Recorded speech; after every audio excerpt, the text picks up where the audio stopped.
देख रहे हैं न्यूज इंडिया, आपके साथ मैं हूं चारुल शर्मा।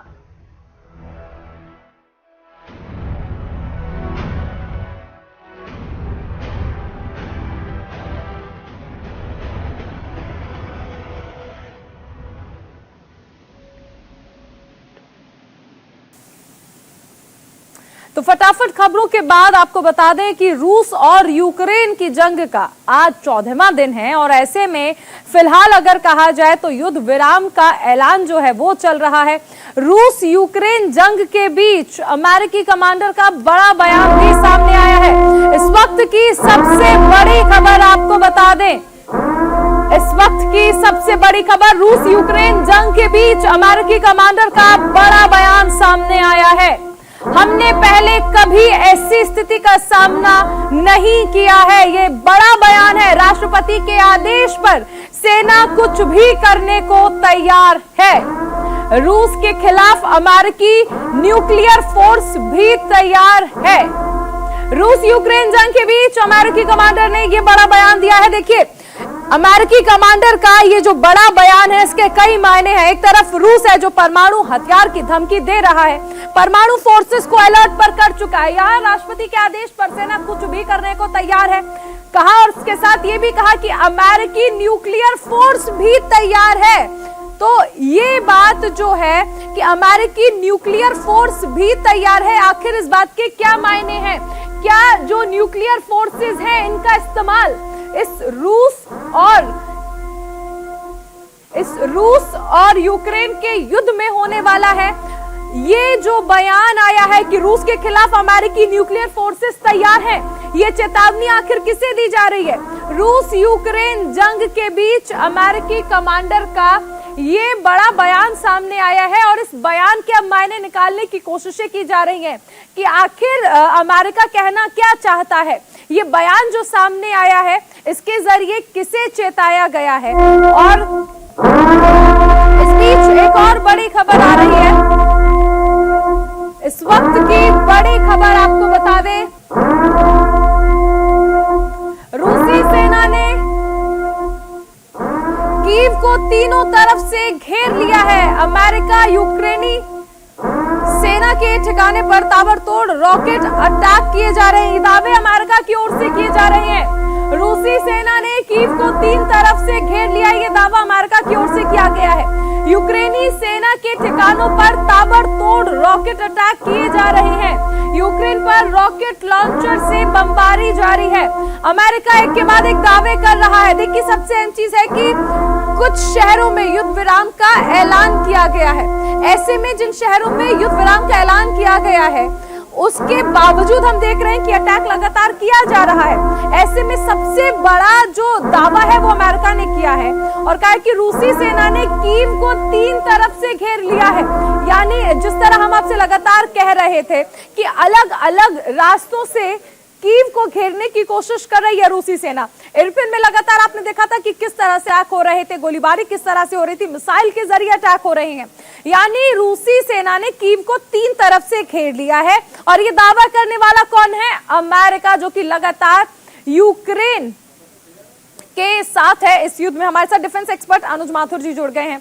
अनुज जी, लगातार देखिए यही माना जा रहा है कि रूसी सेना का जो टारगेट है वो यही है कि वो कीव पर कब्जा कर ले, और ऐसे में अमेरिका का ये जो दावा है कि रूसी सेना ने कीव को तीन तरफ से घेर लिया है और यूक्रेनी सेना के ठिकाने पर ताबड़तोड़ रॉकेट अटैक किए जा रहे हैं, ये किस तरह से देखते हैं आप? देखिए, मैं आपको दो तीन आपने बिंदु उठाए थे, मैं उनका एक एक करके जवाब देना चाहूंगा। हालांकि प्रश्न में वो शामिल नहीं है, लेकिन मैं फिर भी बताऊंगा कि आपने कहा कि अमेरिका ने कुछ देर पहले अमेरिकी किसी कमांडर ने कहा है कि हमारी न्यूक्लियर फोर्सेस रेडी है। ये इस प्रकार के क्लेम्स, काउंटर क्लेम्स, ये लगातार चलते रहेंगे और ये एक जो जवाब है जो रूस ने कहा था कि हम न्यूक्लियर हथियार इस्तेमाल करने से नहीं हिचकेंगे, तो उसका एक जवाब है, पॉस्चरिंग है, ये साइकोलॉजिकल वॉरफेयर का हिस्सा है। मैंने पहले भी कहा था 3 तरह के वॉरफेयर चल रहे हैं, उनमें से एक बहुत जरूरी वॉरफेयर साइकोलॉजिकल वॉरफेयर होता है, ये उसका हिस्सा है। आप देखेंगी चारुल के इस प्रकार की बातें, इस प्रकार की गतिविधियां किसी भी वार्ता से कुछ देर पहले बहुत तेजी से बढ़ने लगती हैं नंबर्स में। तो ये कल जो एक विदेश मंत्री स्तर की वार्ता होने वाली है और उस वार्ता से पहले ये हर दोनों पार्टियां प्रेशर बनाने का प्रयास करती हैं, तो ये शायद उसी प्रयास का एक हिस्सा है। जहां तक सवाल कीव का है, देखिए उसमें दो चीजें होती हैं। एक तो रूस ने अभी तक अधिकतर स्थानों पर नॉन कॉन्टैक्ट वॉरफेयर का या नॉन कॉन्टैक्ट अटैक्स का प्रयोग किया है। अर्थात कहने का यह है कि आप अपने फिजिकली ट्रुप्स का मूवमेंट वहां पर नहीं हो रहा है और आप सिर्फ हवाई जहाज से, हवाई हमलों से, मिसाइल हमलों से, रॉकेट हमलों से और इन नॉन कॉन्टैक्ट मीन्स से आप उस जगह पर तबाही मचा रहे हैं। तो एक ये होता है, क्योंकि जब आप डायरेक्ट कांटेक्ट में जो सेना है तब आपका काम करने का तरीका अलग हो जाता है। अब इसमें क्या है कि आपकी मिसाइल है वो अस्पताल पे भी गिर रही है, स्कूल पे भी गिर रही है, दाएं बाएं भी गिर रही है, तो उससे बहुत ज्यादा अनमैनेज्ड तबाही हो रही है। अनुज, मैं ये भी समझना चाहूंगी आपसे, क्योंकि अभी हम इस टॉपिक पर बात कर ही रहे हैं कि अमेरिका ने जो कहा है कि न्यूक्लियर फोर्स को तैयार रहने की बात कर दी गई है। देखिए, अगर ऐसा कोई दावा यूक्रेन करे, हालांकि यूक्रेन के पास वो पावर नहीं है न्यूक्लियर तौर पर, तो वो पूरी तरह से कमजोर है, लेकिन अगर ये बातें यूक्रेन की ओर से कही जाए तो शायद ये एक्शन का रिएक्शन माना जा सकता है। लेकिन अगर अमेरिका इस तरह की बातें करेगा तो नहीं लगता कि फिर से रूस इसमें उकसावे में आ जाएगा कि पहले ही रूस ने धमकी दे दी है, न्यूक्लियर फोर्सेस को तैयार रहने की बात भी कर दी है, और ऐसे में अमेरिका ये दावा करके कहीं ऐसा ना हो कि यूक्रेन की मुश्किलें बढ़ा दे। देखो चारुल, बात यह है कि ये बात हम पहले भी कई दफा कर चुके हैं और सबसे बड़ी चीज जो समझने की है वो ये है कि यूक्रेन जो है वो सिर्फ एक मोहरा, और मोहरा भी कौन सा, वो कोई हाथी घोड़ा नहीं है, वो सिर्फ प्यादा है। और असल जो वॉर चल रही है, जो ट्रायड फॉर सुप्रीमेसी चल रहा है, और रूस और अमेरिका के बीच में, रूस और नाटो के बीच में है। तो ये आप इस बात को आप समझें। और जो भी क्लेम, ये मैंने एक बार पहले भी आपके चैनल पे कहा था कि जो एपीजे अब्दुल कलाम ने न्यूक्लियर वेपन्स को वेपन्स ऑफ पीस बताया था। वेपन्स ऑफ पीस क्यों बताया था? कि जिन दो देशों के पास न्यूक्लियर हथियार होते हैं उन दोनों देशों में लड़ाई होने के चांसेस बहुत कम होते हैं। आपने देखा है कि कोई दो न्यूक्लियर पावर्स ने कभी लड़ाई नहीं हुई है, क्योंकि उनको मालूम है कि ये म्यूचुअली अशोर्ड डिस्ट्रक्शन है। आप न्यूक्लियर स्ट्राइक करेंगे तो वो भी करेगा और ये दोनों तबाह हो जाएंगे। इसीलिए अब यहां इसमें क्या समस्या हो रही है कि चूंकि यूक्रेन एक नॉन न्यूक्लियर पावर है, उसको इसीलिए आसानी से रूस उसके ऊपर हमला करने की जरूरत कर सका। अगर वो न्यूक्लियर पावर होता तो आप देखते किस प्रकार से इस काम होता। तो यूक्रेन जो है इस परिस्थिति अवस्था में ही नहीं है कि वो इस प्रकार की कोई धमकी दे सके या इस प्रकार का कोई स्टेटमेंट इशू कर सके, तो इसलिए कोई उनको करना पड़ रहा है। बात सिर्फ, मैं जो बात मेरी अधूरी रही मैं ये कह रहा था कि यूक्रेन को, कीव को उन्होंने चारों तरफ से घेरा है। कि आप ये चीज में बहुत बड़ी होती है, उसको बोलते हैं कैंपेनिंग सीजन। अब क्या होता है कि आप जो आर्मर्ड कॉलम्स हैं, जो क्रॉस कंट्री मनूवर है, वो मनूवर कुछ ही समय के लिए, जब मौसम खराब हो जाता है तो वो मनूवर कर पाने में आप सक्षम नहीं रह जाते हैं। तो ये जो महीना, मार्च का महीना है, अप्रैल आते आते बर्फ पिघलनी शुरू हो जाएगी और आपके मैकेनाइज्ड मनूवर्स वहां पर आसानी से नहीं हो पाएंगे, आप लॉकडाउन हो जाएंगे और आप सिटिंग डक्स बन सकते हैं। आपको यूक्रेनियन सेना आपका शिकार कर सकती है। तो इसलिए ये थोड़ी तेजी इसमें आएगी और जो भी उनको यूक्रेन में, कीव के और उसके आसपास करना है, वो करने के लिए आप उसको थोड़ा इंटेंस करेंगे, क्योंकि इस अगले 10-5 दिन में इनको ये खत्म करना पड़ेगा, अन्यथा वो स्वयं इसमें थोड़ा सा परेशानी में अपने आप को पाएंगे। और अगली बात यह है कि आप देखें, कई आवाजें उठ रही हैं, अब उठनी शुरू हो गई हैं, मैं कह नहीं रहा उठ रही हैं, यूक्रेन से ही, कि आखिर कब तक, कितनी बर्बादी।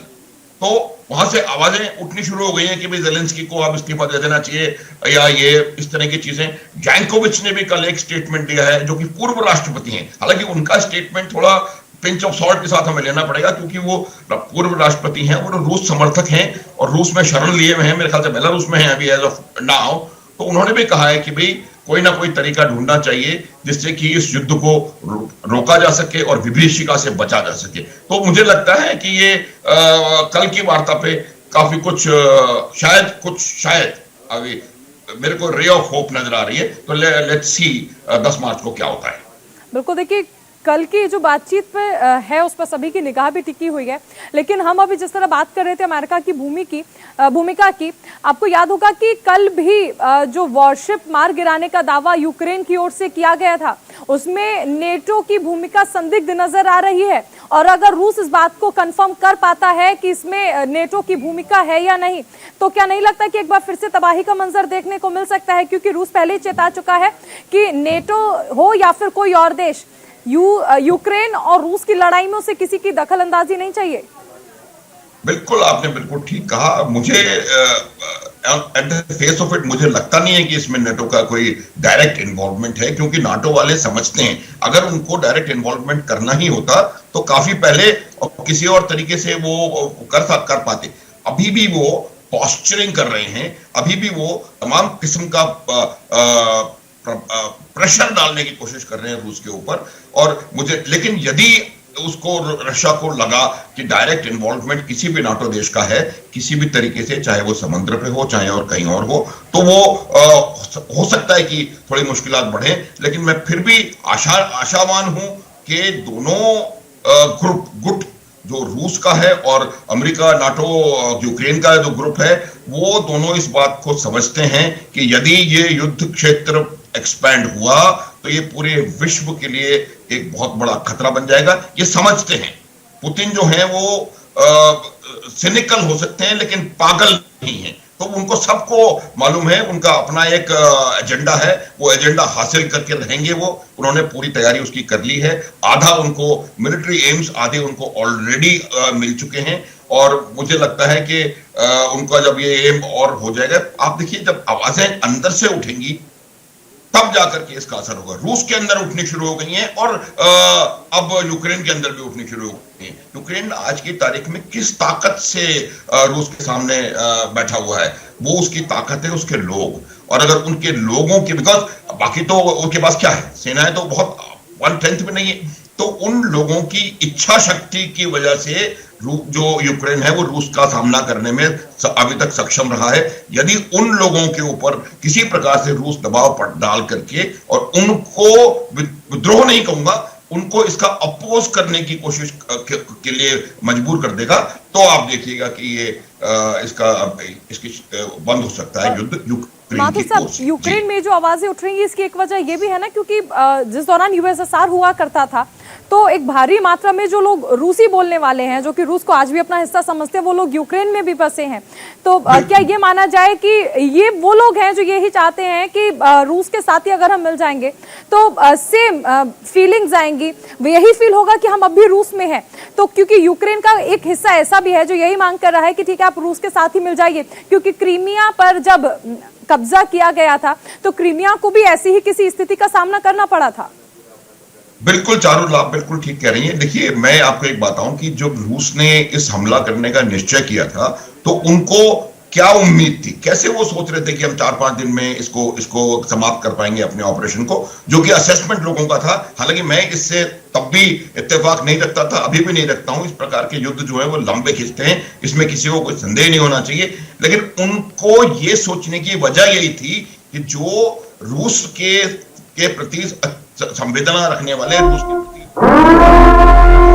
मैं माथुर साहब बोलना चाहूंगी आपको, इस वक्त एक बड़ी खबर आ रही है। यूक्रेन से गोरखपुर लौटे 15 छात्रों से थोड़ी देर में मुख्यमंत्री योगी आदित्यनाथ मुलाकात करने वाले हैं। थोड़ी देर में यूक्रेन से लौटे छात्रों से मिलेंगे सीएम योगी आदित्यनाथ। यूक्रेन से गोरखपुर लौटे 15 छात्र, तो ऑपरेशन गंगा के तहत सभी को वापस लाया गया है और थोड़ी देर में यूक्रेन से लौटे छात्रों से मुलाकात करने वाले हैं मुख्यमंत्री योगी आदित्यनाथ। और यूक्रेन से 15 छात्र लगभग गोरखपुर लौटे हैं। माथुर साहब, देखिए लगातार हम बात कर रहे हैं हालातों की। ऑपरेशन गंगा जो है उसके तहत जिस तरह से जो छात्रों को लाया गया, ऐसे में देखा जा रहा है कि हर राज्य के जो मुख्यमंत्री हैं वो उनसे मुलाकात कर रहे हैं। मुख्यमंत्री योगी आदित्यनाथ भी अब से थोड़ी देर में मुलाकात करने वाले हैं। देखिए, ये बहुत मेरे हिसाब से एक बहुत अच्छी बात है कि जो बेचारे बच्चे वहां पर इस भयंकर विभीषिका को, इस त्रासदी को भोग के आ रहे हैं, देख के नहीं भोग के आ रहे हैं, तो उनको इस प्रकार से यदि मुख्यमंत्री या प्रधानमंत्री या कोई अन्य मंत्री उनसे मिलता है, बात करता है, तो एक ये बहुत अच्छा मैसेज जाता है।